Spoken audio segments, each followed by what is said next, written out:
This week, DVB Debate discusses the obstacles that stand in the way of the next generation's success. On the panel this week, young writer Linh Thich Nhunt, youth platform leader for the Myanmar Women's Entrepreneur Association, Thin Thin Set, and founder of Mingala Myanmar, Dr. Pon Win.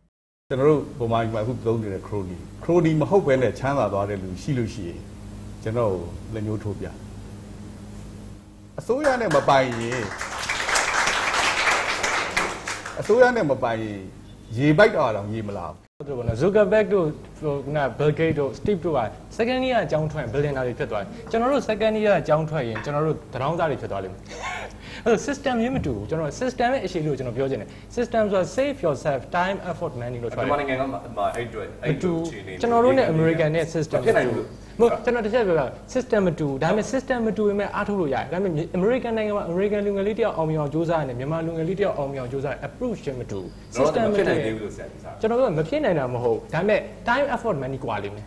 သူက Zuckerberg က10နှစ်နဲ့အောင်မြင်ကျွန်တော်20မှာအောင်မြင်မယ်ပေါ့opportunity ဆိုတာတခါတလေကိုယ့်စီကိုလာတတ်တာရှိတယ်ကိုကနေသွားယူရတာရှိတယ်ကျမတို့ကလူငယ်တွေပဲ opportunity ကိုကျမတို့လက်ထဲကိုရောက်အောင်ဒီကစောင့်နေခဲ့ပါလားဒီကစောင့်နေသူဆိုတာကိုကျမလက်မခံဘူးရှင့်အခုလူငယ်တွေကစောင့်နေတာများနေကျမအဲ့လိုပြောချင်တယ်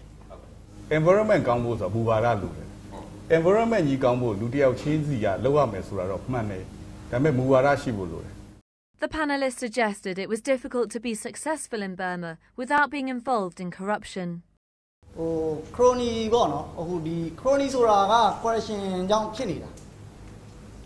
ဒီလူငယ်တွေက crony တွေလုပ်တဲ့ပုံစံမျိုးလိုအပ်နေသေးတယ်ဆိုရင်ကျွန်တော်တို့တိုင်းပြည်က corruption ဘယ်တော့မှပြောင်းမှာမဟုတ်ကျွန်တော် fighting corruption လုပ်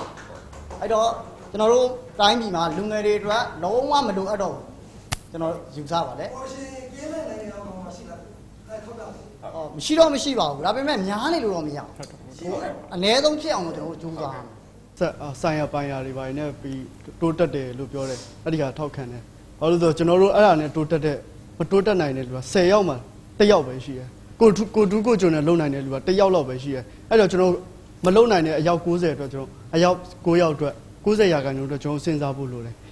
The studio generally concurred that the younger generation would have a better chance of being successful when corruption is tackled.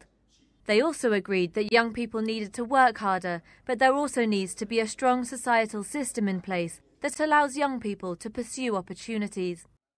Next week on DVB Debate, to what extent is Burma ready for refugees to return home? You can join the debate and watch the full programme in Burmese at dvbdebate.com.